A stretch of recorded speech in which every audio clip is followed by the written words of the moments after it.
See, there's that little plastic block that holds the back of the bed on.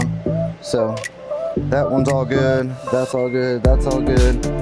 And then we'll take our tape off the side here of this side.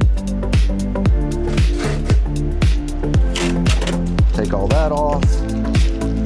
We're gonna have to bust out the cutters in just a minute for the additional,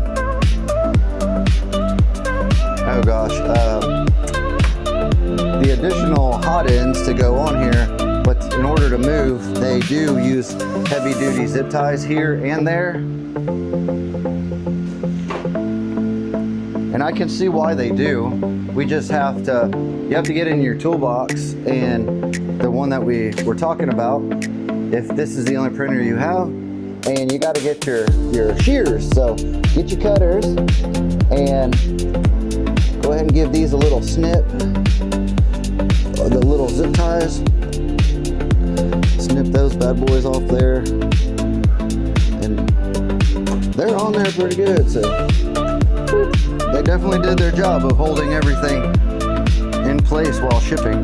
Just don't accidentally get carried away and overreach your shears or cutters, because if you snip one of the other wires, you may have a lot more work than you expected.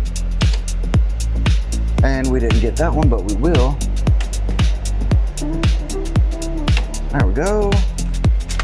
Boom, boom, boom. Pretty, it's like a 1/4 inch zip tie. Yeah, like what, 6 mil zip tie? Maybe even more. So we've got our hot end free. We'll pull out a regular styrofoam. Now we have to come back here and gently remove our other cardboard that's around our hot end. And then back here, look under here, right? At the top of that linear rail, you're going to have some styrofoam. Absolutely make sure you remove these. Your machine will not operate if you don't. You got to remove the tab of, that's not a tab. That is tape. But we have to remove this because it says on here, please remove before use. Pretty simple, right? That's awesome. Here's your sign. All right, another one. Most of this stuff is easy cakewalk for you guys, so no worries. If you're watching this, you probably are like, man, I've done this like 600 times already in my ginormous warehouse printer farm. Actually, if you've done it that many times, you're probably not watching this. But if you are, I appreciate you guys. Thanks for tuning in and staying tuned in. So now we need to just check, double check, recheck, overcheck, everything check. And we'll come back here, and in the back, taped to the back is your emergency key switch. So we'll take that and we'll open it. And we'll take this little red piece, and in the back you'll see it's labeled caution electric shock hazard. Well, you have to put that in for it to operate, and once you do, there's only one place for it to go.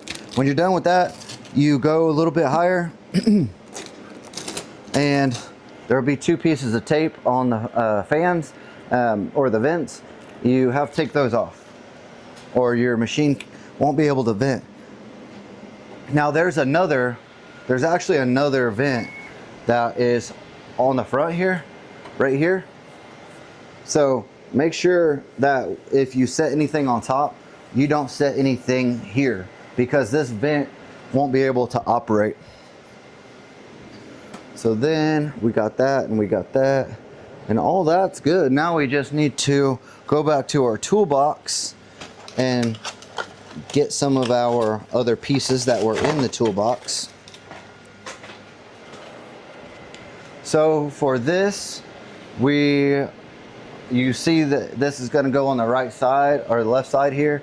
but we're not going to have room, so we are going to have to rotate this machine, which is okay, but we're not going to do that just yet. We will, but not yet. First, we're going to take our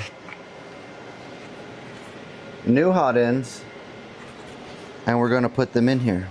Cool thing about this printer though is that you can run all kinds of, and these are magnetic by the way, so they just you just put them in here and they have two little tabs here.